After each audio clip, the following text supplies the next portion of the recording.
You look lovely. Thank you, so do you. Before we get into it,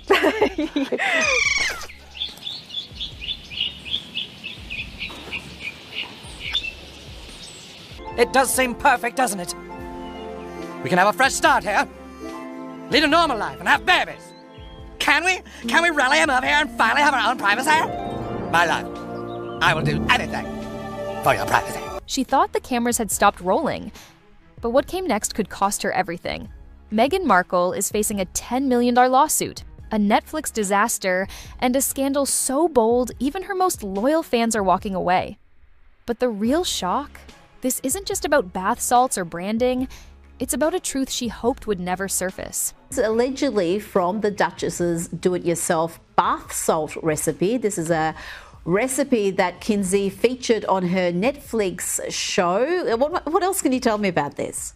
Well, I could tell you I spoke to 2 attorneys about this. Both said this potential lawsuit could, no pun intended, have legs. It started with a recipe, a simple homemade bath salt mix featured in Meghan Markle's Netflix series. But what was supposed to be a sweet moment of self-care spiraled into a legal firestorm. A woman now claims that following Meghan's instructions left her with catastrophic burns, and she's threatening to sue for $10 million. Attorney Christopher Melcher, who's based in Hollywood here, told me that Netflix could have and probably should have put a disclaimer on the screen to save their own skin, saying, consult a doctor or seek medical advice if you're looking for something specific. Now, the Meghan fan, this is crazy, said she's willing to resolve the matter without litigation if a financial settlement can be reached. Feels like a little bit of a shakedown. But if her demands are not met, she intends to launch a lawsuit seeking settlement damages of a minimum of $75,000 to cover medical expenses. 2 attorneys who reviewed the case say it's not just media noise. One called the lawsuit crazy, but admitted it could, no pun intended, have legs. The problem? There was no disclaimer, no warning to consult a doctor, nothing to protect Netflix or Meghan from the blowback. Legal experts say a simple, on-screen note could have stopped this in its tracks, but it wasn't there. And now it's open season. This is going to be fascinating, because if there is some sort of a settlement, I expect to see a lot of other people coming forward with their own stories. You don't want to incentivize that kind of behavior if it's not genuine. What makes this worse is how the alleged victim is playing it. She says she's willing to settle quietly if Meghan pays up, but if not, she'll take it to court. Some are calling it a shakedown, others see it as accountability. But either way, one thing is clear. The fallout has only just begun. And just when Meghan thought she could control the narrative, Netflix made a move no one expected. Happened to Spotify. The critics were horrible about With Love, Meghan. You sold inventory that you didn't have on asever.com. People are still waiting for their refund. While the lawsuit made headlines, something even more damaging was brewing behind the scenes. Meghan Markle's big project, a cozy, heartwarming cooking show meant to rebrand her public image, was quietly scrapped by Netflix. Not delayed. Not reworked. Just gone. Insiders say the show won't make it past the 2nd season. She is doing a cooking show on Netflix. I only watched 5 seconds of it, and I thought she was going to cut her wrist by trying to zest a lemon. This girl has never been in the kitchen in her life. Meghan, aiming for domestic goddess vibes, was caught on camera struggling to zest a lemon. One early viewer joked that she looked like she was about to cut herself with the tool. It wasn't charming, it was awkward. And for a platform like Netflix, known for polished content, it was a risk they aren't willing to take. But Meghan didn't take the cancellation lightly. According to sources close to the production, she snapped. Oh my gosh, I work so hard. You're complaining about your hard life, and you're so privileged. It's just so weird. It's ridiculous. Behind closed doors, there were accusations, phone calls, and fury. She felt betrayed, like Netflix had pulled the rug out from under her. But the brutal truth? The show never had a chance. Critics called the entire concept tone-deaf. I mean, tone deaf could be Meghan Markle's middle name. A duchess baking banana bread for middle America? It just didn't connect. And as one project crumbled, another one, meant to showcase her most authentic self, turned out to be even more damaging. She has this really famous thing where she says one tap left eye and she can make herself cry. During promotion for Suits, she was joking with one of the photographers that she can cry on command. Left eye, go. And then you watch a tear fall down her face, and then she starts cackling because she's so proud of herself. When Meghan launched her new podcast, she wanted to show a different side of herself, stripped down, raw, and real. No glam team, no palace drama, just honest conversation. But the second the episode dropped, the internet tore it to pieces. She's allegedly wearing no makeup. Meanwhile, she's got like the perfect blowout. Like she's completely camera ready. And she also is pretending that she's crying. There isn't a tear in sight. It's an actor's trick. The guest was Jamie Kern-Lima, a self-made billionaire with an inspiring backstory. But instead of a revealing interview, it played like fan fiction. Meghan sat in sweats, claiming she had no makeup on, her voice trembling with emotion. But viewers noticed something else: the flawless hair, glowing skin, and not a single tear despite the shaky voice. Here's an email that I've been keeping for you. I have full body chills right now. This is why it's so nice to not have makeup on. Thank you. Yeah. That is so beautiful. No. One viral clip accused her of acting, literally. Critics slammed the moment as a performance trick where the tears are implied but never delivered. Even worse, the questions felt pre-screened, the compliments non-stop, and the chemistry painfully forced. The host gushed like a superfan. No challenges, no tension, just softballs and scripted sincerity. You haven't seen any of the questions ahead of time, and we're in our sweats, and you look the exact same with no makeup as makeup, and we're that's very generous. For a show billed as raw, it felt as manufactured as a royal photo op. What should have repaired her public image only widened the gap between who she says she is and who people believe she's pretending to be. But Meghan wasn't done, trying to control the narrative. And her next move, it backfired in the most unexpected way. You dropped off this gift basket with ice creams, homemade strawberry sauce to put on top of the ice cream. While Meghan was pushing the narrative of a down-to-earth, rebranded lifestyle, something slipped through that exposed just how tightly she's still clinging to the crown. She sent gift baskets to friends, seemingly harmless, filled with homemade preserves and artisanal toppings. But it wasn't the jam that caused a media explosion. It was the signature. I find it a little bit cringe to give a gift to a close friend and sign it Her Royal Highness. Why even in private? She's using that full title, Her Royal Highness. Each basket included a handwritten card, signed Her Royal Highness the Duchess of Sussex. The problem? That title was officially stripped after Meghan and Harry stepped down from royal duties. They won't let me call myself Her Royal Highness anymore, but I'm going to put it all over my stationery and on the gifts that I give to my friends. Queen Elizabeth made it crystal clear. You can't be half in, half out. And yet, there it was, printed in elegant script, a title she no longer holds, attached to products she's now trying to sell under her new independent brand. The backlash was instant and brutal. Social media called it cringe, embarrassing, and desperate. I would never refer to myself as Her Royal Highness. Even longtime supporters had to admit, it looked like a quiet attempt to keep one foot in the royal world while publicly claiming to have left it all behind. And if that wasn't enough to raise eyebrows, what came next would make even her fans start asking, is any of this real? And this was one of the most every mother out there will understand. She wants us to put together a fruit crudité board for our children in the morning. Now, look, Maureen. I can't. Look at this. I can't. Meghan's next big move was supposed to be her defining one. As ever, a lifestyle brand designed to position her as the modern Martha Stewart. Think organic jams, delicate preserves, curated kitchen items, all wrapped in pastel tones and soft focus photography. But the launch didn't scream success. It screamed damage control. The products sold out instantly, but customers quickly noticed something odd. Barely anyone actually got what they ordered. Happened to Spotify. The critics were horrible about With Love, Meghan. You sold inventory that you didn't have on asever.com. People are still waiting for their refund. Complaints flooded social media. Tracking. Numbers didn't work. Refunds weren't processed. And when people dug deeper, the truth surfaced. There was barely any inventory to begin with. The sellout looked more like a manufactured PR move than genuine demand. Critics weren't shy. They accused Meghan of running a fake scarcity campaign to inflate hype.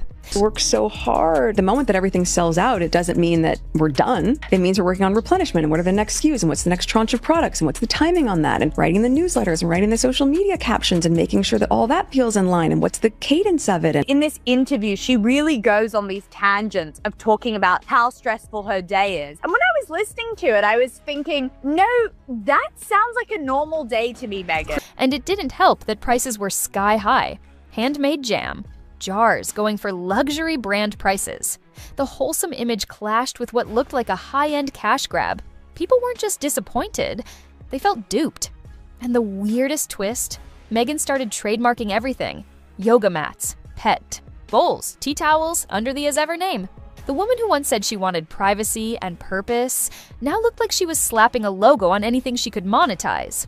But all of that would pale in comparison to what came next. A public appearance that turned her into a meme and sparked a backlash she never saw coming.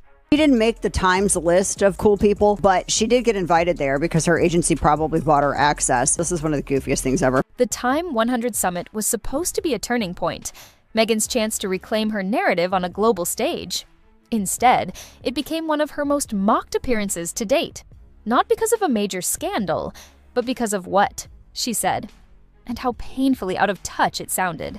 Because I think it speaks to the tiny moments of joy that are so effortless and just create a little bit of magic that we're all craving. What in the hell word salad is this? Tiny little flower petals that are dried. I started putting them on salads. I started putting them on scrambled eggs. Level of charm that you find people have when they see these tiny little dried petals is something I can't fully wrap my head around, but I appreciate. I'm elevating it by putting dried flower petals on all of my food. While the world tuned in expecting insight or inspiration, Meghan talked about sprinkling dried flower petals on scrambled eggs.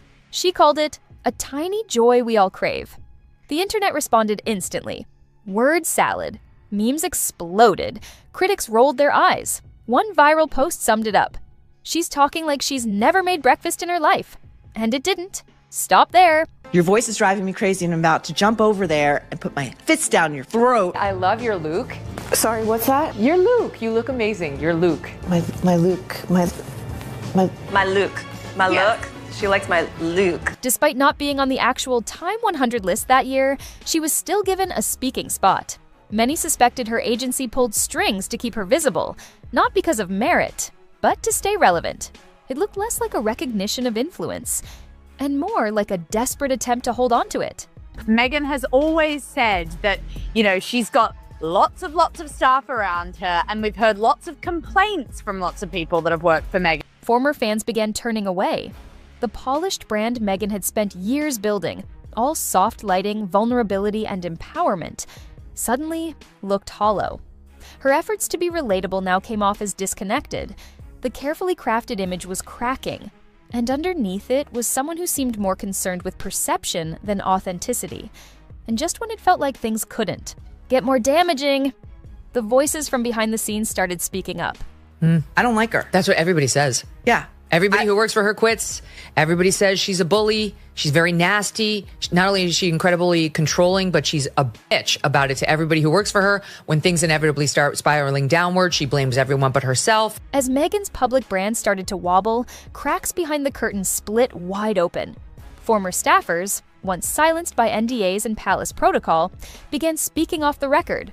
And what they described wasn't the warm, empowering figure. She's trying to sell herself as this wholesome mother who's baking cookies and making tea for the rest of the family. Meghan tried to portray. It was something very different. Words like controlling, explosive, and demanding came up again and again. One former aide said working under Meghan felt like walking on glass, where any misstep could trigger an outburst. Another source revealed how quickly blame was assigned when projects failed, and how rarely Meghan took responsibility. It's just another lie from Meghan, where she's told us one thing about this wholesome family life that she's got, but really it's staff behind the scenes that are upholding this entire image for this woman. The turnover inside her personal team was staggering. Assistants quit. PR reps cycled out. Even veteran staffers with royal experience said they'd never seen anything like it. Stories surfaced of emotional manipulation, last-minute changes, and unrealistic expectations, all wrapped in a perfectionist drive to protect her image. I think the woke have been asleep. I've never seen someone that struggles to just give us like one strip of authenticity. And it wasn't just the royal staff. Those tied to her newer projects, the podcast, the cooking show, the lifestyle brand, whispered similar tales. Meghan, they said, wasn't just crafting a brand. She was controlling a narrative so tightly that it squeezed out anyone who couldn't keep up. But as all eyes turned to Meghan, her husband was preparing to take the spotlight once more. And what he said next only made things worse. They kind of f***ed up their whole thing, went way too hard on we're victims, and they assessed the mood of their generation and America correctly in that we are lovers of victimhood. Yeah. But America did finally find a way to say, you know what, we love victims, but you two, we've just had a little too much of it. Just as Meghan's image was buckling under the weight of controversy, Prince Harry stepped back into the spotlight. His goal? To defend his family, their choices, and their ongoing struggle for security. But what was meant to be a heartfelt appeal quickly became a public relations nightmare. He lost at the trial court level on this push to make the British royal family pay for his security when he goes to the UK. Once they realise that myself, my wife, and our kids are happier outside of the institution, please just look at the fact. Look at the risks. Look at the threat. Look at the impact that if anything was to happen to me, my wife, or my father's grandchildren, look where the responsibility lies. What a manipulation. My father's grandchildren. They're going to die, and it will be his fault. It's gaslighting on a grand scale. In a BBC interview, Harry warned that if anything were to happen to him, Meghan, or their children, the blame would lie with his father, King Charles. The timing couldn't have been worse. The king was in the middle of a very public battle with cancer, and Harry's comments landed like a gut punch. Critics called it manipulative, even weaponized grief. Royal watchers weren't subtle either. One columnist labeled the statement emotional blackmail wrapped in royal guilt. But I have zero sympathy for him. The fact that he is putting his father through this in the final years of his life. And Meghan, there are members of the royal family who believe that Harry's behavior hastened the death of the late Queen Elizabeth II. I believe that too. That's what I say. I say those two killed the Queen. It wasn't just the content of the interview, it was the tone. Harry's voice shook. His message was dramatic, but to many, it felt like another chapter in the couple's ongoing victim saga. A narrative that used to generate sympathy was now being met with fatigue. Viewers didn't see bravery anymore. They saw blame. Inside the palace, sources claimed Charles was stunned. He reportedly told aides he could no longer trust private conversations with his son, fearing they'd become headlines. And across social media, a phrase kept echoing, "Enough is enough." But while the public's patience wore thin, Meghan and Harry's next big problem wasn't coming from the outside. It was coming from within.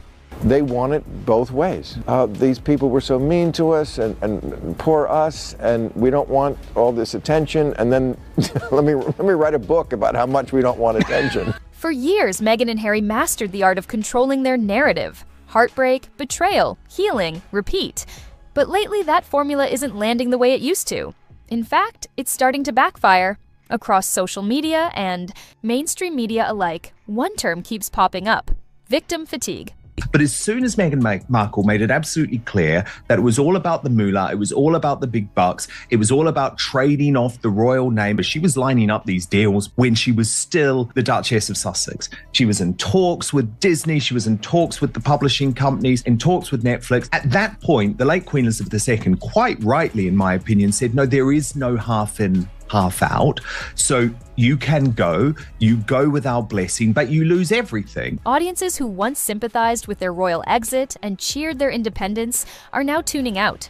Every project, from the podcast to the lawsuits to the lifestyle brand, feels drenched in the same narrative: misunderstood, mistreated, and battling unseen enemies. But instead of empathy, many now see strategy. The tipping point came when even former fans began speaking up. I just think she's crying for sympathy, playing the victim, when there's nothing to be a victim about, and there's also no sympathy to be granted for this lifestyle that she's chosen to live. Comment sections once filled with support now overflow with eye roll emojis and comments like, "How many times can you leave the royal family before it sticks?" Hashtags like non-royal pity party began trending.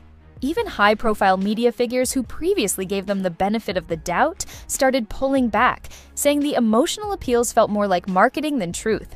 Insiders close to the couple say Meghan is still trying to regain control of the narrative, carefully curating interviews, product launches, and appearances. But the more polished it all becomes, the more audiences seem to see through it. What once felt like truth now feels like tactics. And worst of all, it's no longer working. But there's one final twist, the most ironic part of all, that might explain exactly how they ended up here. It has been several months now since our beloved Queen has died. All Canadians are finding it hard to go on. All Canadians, that is, except for our first guest, the Prince and his wife. We want privacy! We want privacy! Hey, thanks for having us on the show. It's so awesome to be here. It's great. So let me start with you, sir. You've lived a life with the royal family, you've had everything handed to you, but you say your life has been hard, and now you've written all about it in your new book, Win. Meghan and Harry once positioned themselves as rebels, escaping the cold, rigid walls of the monarchy to live a life of truth, freedom, and privacy. But after years of headlines, lawsuits, sponsorships, and failed media ventures, a darker question is surfacing. Did they really leave the royal machine, or just build one of their own? Every detail of their post-royal life, from handcrafted jam jars to viral interviews, has been meticulously branded. Vulnerability became content. Heartbreak became marketing. Even the most personal moments, like Meghan writing emails to her toddlers, felt suspiciously crafted for public consumption. And the irony? The very system they once escaped, where image is everything and perception is power, is exactly the one they're now running. Only this time, they're in charge. No palace, no protocol, but every bit as controlling, every bit as performative. For some, it's a tragic turn. For others, it's a calculated empire built on blurred truths and emotional manipulation. Whatever side you're on, one thing is clear: the fairy tale is over. And in its place, a brand struggling to survive the backlash it helped create. Meghan and Harry may have left the royal family, but they didn't leave the spotlight. In fact, they may be clinging to it more than ever. And if this lawsuit, this Netflix collapse, and this public unraveling are any indication, the story they've been selling might be running out of buyers. So, is this Meghan Markle's breaking point? Or just another twist in a never-ending PR saga? Is the world finally done buying into the brand? Or are we about to see her biggest reinvention yet? We want to hear what you think. Drop your thoughts in the comments. No filter, no fluff. And if you're just as curious about where this story goes next, hit that like button, subscribe, and turn on notifications, because the next chapter might be even more shocking than this one. Thanks for watching, and we'll see you in the next one.